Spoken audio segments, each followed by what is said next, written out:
नमस्कार students, doctor Sanjay खाकिल आज आप लोगों के लिए ऑपरेटिंग सिस्टम में एक बहुत इंपॉर्टेंट टॉपिक लेके आया हूँ, जिसके बारे में हम डिस्कस करेंगे। जो हम सीपीयू शेड्यूलिंग के बारे में ऑलरेडी डिस्कस कर चुके हैं प्रीवियस लेक्चर में। सीपीयू शेड्यूलिंग में फर्स्ट एल्गोरिथम है फर्स्ट कम फर्स्ट सर्व, जिसको हम FCFS बोलते हैं। फर्स्ट कम फर्स्ट सर्व हम एल्गोरिथम के अंदर किस तरीके से हम निकालते हैं।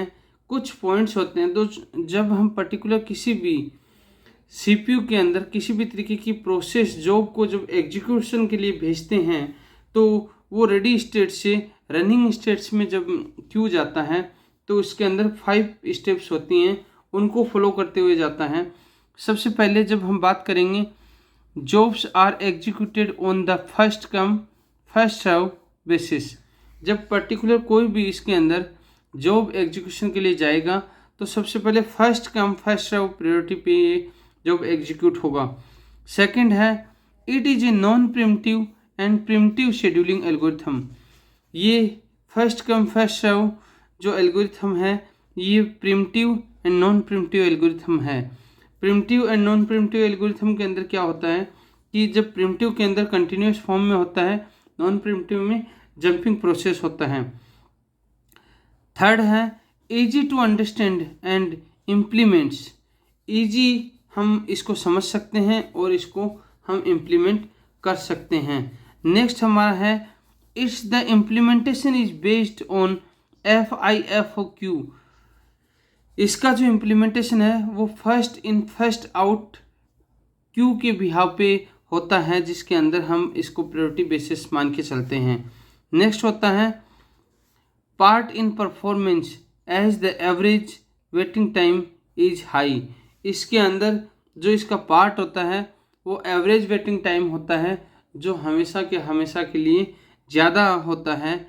अब इसके साथ में हम एक न्यूमेरिकल से समझ लेते हैं कि फर्स्ट कम फर्स्ट सर्व के अंदर किस तरीके से किसी भी जॉब को हम परफॉर्म कर सकते हैं। तो चलिए देखते हैं, हम एक न्यूमेरिकल लेके आ रहा हूँ आपके साथ में, उस पर मैं पूरा आपको समझाता हूँ कि किस तरीके से हम इसको समझ सकते हैं। तो ये आपके सामने एक न्यूमेरिकल है। न्यूमेरिकल के अंदर क्या है, एक प्रोसेस दिया हुआ है, एक टेबल दिया हुआ है, इसके अंदर कुछ चीज़ें दे रखी हैं। पहला प्रोसेस नंबर दे रखा है, अराइवल चार्ट दे रखा है, बस टाइम जिसको हम एग्जीक्यूशन टाइम बोलते हैं, ये कंप्लीशन टाइम होता है, ये टर्न अराउंड टाइम होता है, वेटिंग टाइम होता है और रिस्पॉन्स टाइम होता है।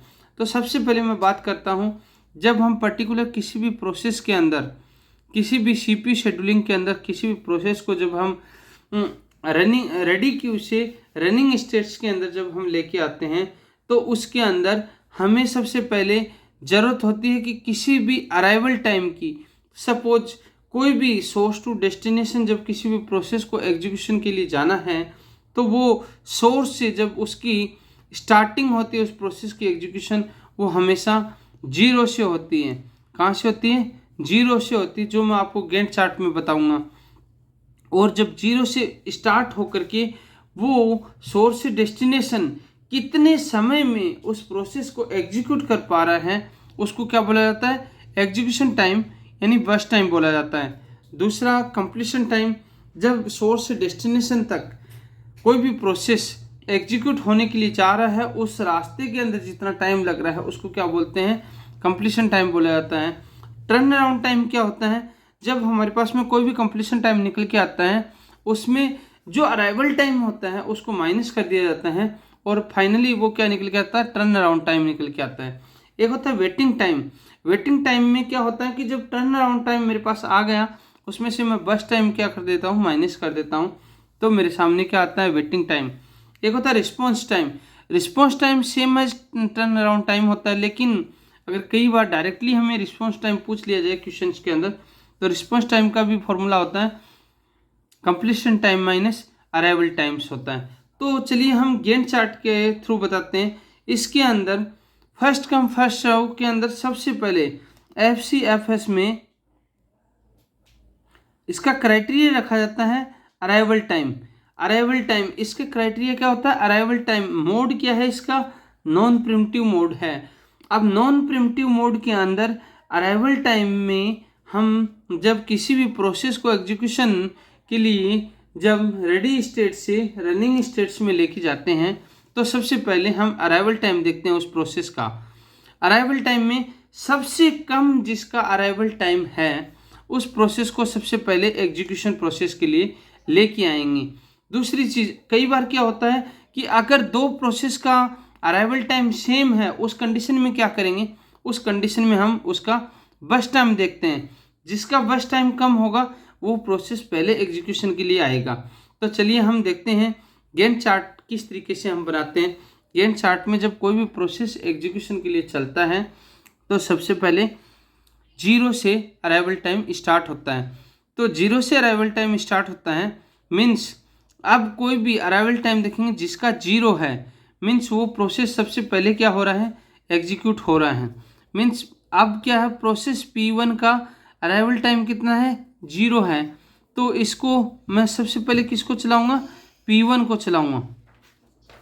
ये मैंने चला दिया। अब P1 प्रोसेस 0 पे स्टार्ट हुआ और अपने डेस्टिनेशन पे पहुंचने के लिए उसको कितना टाइम लग रहा है, उस प्रोसेस को एग्जीक्यूट करने में 2 मिली सेकेंड। इसको मिली सेकेंड भी मान सकते हो, सेकेंड भी मान सकते हो, मिनट भी मान सकते हो। तो कितना टाइम लग रहा है, 2 मिली सेकेंड। तो 0 से P1 प्रोसेस एग्जीक्यूट होने में कितना टाइम लग रहा है, 2 मिली सेकेंड लग रहा है। अब नेक्स्ट प्रोसेस 2 पे, यानी कि 1 ये क्या है, P2 प्रोसेस है, तो ये 1 से स्टार्ट हो रहा है अराइवल टाइम। तो 1 से कहीं ना कहीं 0 से 2 के बीच में ये क्या है, रनिंग स्टेट में है। कौन, P2 प्रोसेस है, P2 प्रोसेस है। अब इस P2 प्रोसेस को हम एग्जीक्यूशन टाइम कितना लग रहा है, बस टाइम कितना लग रहा है, इस प्रोसेस को कंप्लीट एग्जीक्यूट होने में 2 मिली सेकेंड लग रहा है। और ऑलरेडी कितना लग चुका है, 2 मिली सेकेंड चल चुका है। तो 2 + 2 कितना हो जाता है, 4 मिली सेकेंड हो जाता है। अब हम नेक्स्ट प्रोसेस को करते हैं। ये क्या हो जाती है, अब प्रोसेस दोनों P1 और P2 क्या हो जाती हैं, दोनों की दोनों टर्मिनेट हो जाती हैं। अब नेक्स्ट प्रोसेस कौन सा है, P3 है। अब ध्यान रहिएगा P3 कहाँ से स्टार्ट हो रहा है, इसका अराइवल टाइम क्या है, 5 है। P3 का अराइवल टाइम क्या है, 5 है। तो P3 का अराइवल टाइम 5 है, लेकिन हमारा अभी अराइवल टाइम कहाँ पर है, एग्जीक्यूशन प्रोसेस में 4 है। तो ये जो इसको पहले हम 1 और चलेंगे, ये 5 तक चलाएंगे। तो ये जो है, ये जो स्पेस है इसको क्या बोलते हैं, CPU यूटिलाइजेशन। क्या बोलते हैं,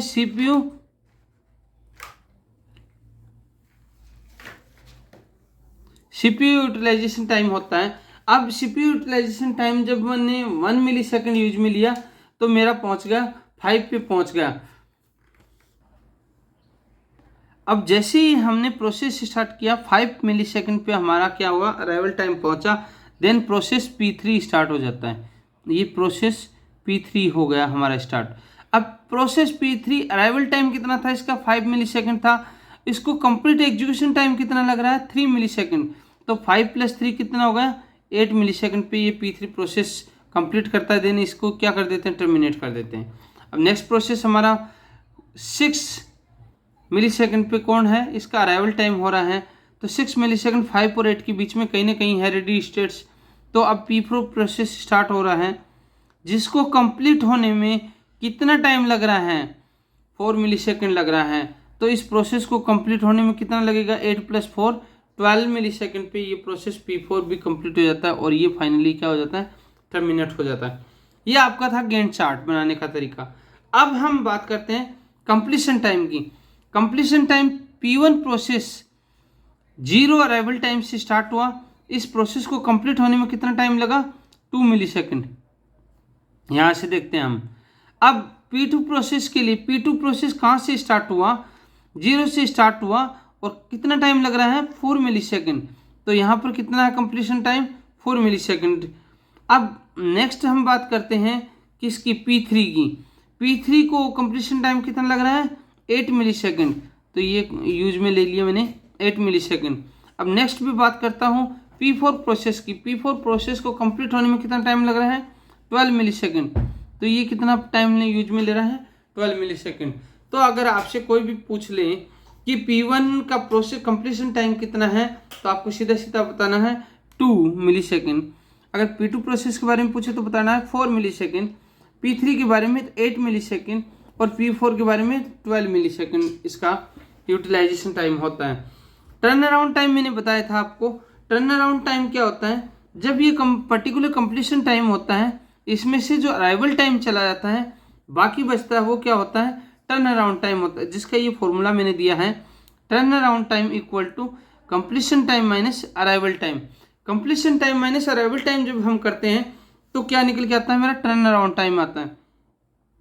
तो कंप्लीशन टाइम मेरा कितना है, 2 मिली सेकेंड है, माइनस 0 तो कितना आ गया, 2 आ गया। देन अगेन कंप्लीशन टाइम कितना, 4 माइनस 1 करेंगे तो कितना हो गया, 3। ये मेरा कितना है कंप्लीशन टाइम, 8 मिली सेकेंड, माइनस 5 करेंगे तो कितना आ गया, 3 मिली सेकेंड। यहाँ पर कंप्लीशन टाइम कितना, 12 है। अराइवल टाइम कितना है, 6 है, माइनस करेंगे तो कितना बच गया, 6 मिली सेकेंड। यह आपका आ गया टर्न अराउंड टाइम। अब मैं बात करता हूँ नेक्स्ट वेटिंग टाइम की। वेटिंग टाइम की जब मैं बात करता हूँ तो वेटिंग टाइम में क्या होता है, जो turn around time minus burst time, वो क्या होता है, वेटिंग टाइम होता है। जो मैंने ये फॉर्मूला दिया है, waiting time equal to turn around time minus waiting time. इसके अंदर waiting time turn around time में से माइनस करेंगे, 2 माइनस 2 तो कितना हो जाएगा, 0। 3 माइनस 2 कितना हो जाएगा, 1। 3 माइनस 3 कितना हो जाएगा, 0। 6 माइनस 4 कितना हो जाएगा, 2। अब लास्ट बचता मेरा रिस्पॉन्स टाइम। ये कितना है, रिस्पॉन्स टाइम। रिस्पॉन्स टाइम कई बार पूछा नहीं जाता है, तो मैं आपको बता दूं सेम एज क्या होता है, टर्न अराउंड टाइम। लेकिन अगर निकालना हो तो मेरा फॉर्मूला दिया हुआ है, completion time minus arrival time. तो कंप्लीशन टाइम कितना है, 2 माइनस अराइवल टाइम 0, तो मेरा कितना आ जाएगा, 2। अब यहाँ पर कितना है, turn around time 3 minus 1 equal to कितना हो जाएगा, 2। अब नेक्स्ट की हम बात करते हैं, कंप्लीशन टाइम कितना होता है, 8 माइनस 5 तो कितना आ जाएगा मेरा, 3। यहाँ पर कितना है, 12 माइनस 6 इक्वल टू कितना आ जाएगा, 6। यानी कि जितना हमारा टर्न अराउंड टाइम है, सेम एज क्या होता है, हमारा रिस्पॉन्स टाइम होता है। ये था आपका पर्टिकुलर प्रोसेस। अब कई बार आपको एग्जाम में पूछ लिया जाता है कि कंप्लीट टर्न अराउंड टाइम, इसमें एवरेज टर्न अराउंड टाइम पूछ लिया जाता है। तो एवरेज टर्न अराउंड टाइम जब पूछ लिया जाता है तो आपको कैसे निकालना है, इसको क्या करते हैं, पूरे को ऐड कर देते हैं, divide by number of process. तो पूरे को ऐड करेंगे तो 2 + 3 5 + 3 8 और प्लस 6 कितना हो गया, 14।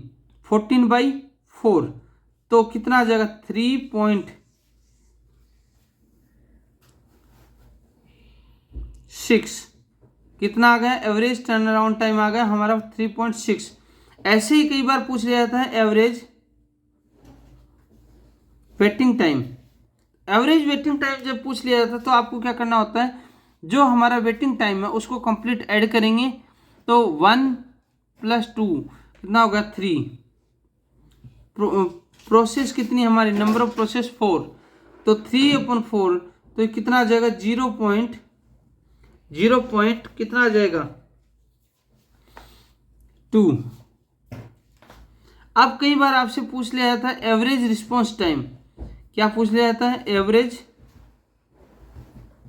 Response time. तो इसको ऐड करते हैं हम, वही तो 2 4 7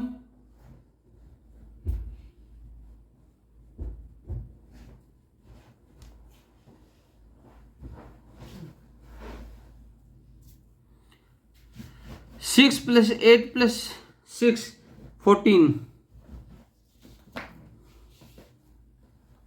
अपॉन 4, तो वो कितना निकल के आ जाएगा, 3.6। एक कई बार आपसे पूछ लिया जाता है complete execution time, process P1 से लेके P4 तक। तो कंप्लीट एग्जीक्यूशन टाइम कितना होता है, जो लास्ट में होता है हमारा, इसको क्या बोलते हैं, 12 मिली सेकेंड। ये क्या होता है, हमारा कंप्लीट एग्जीक्यूशन टाइम होता है। तो ये था आपका फर्स्ट कम फर्स्ट सर्व, जो नॉन प्रिमिटिव। और प्रिमिटिव के अंदर क्या होता है, यही कंटिन्यूस फॉर्म में चलता है जो गैंट चार्ट के अंदर। तो चलिए दोस्तों, नेक्स्ट हम लेके आएंगे शॉर्ट कम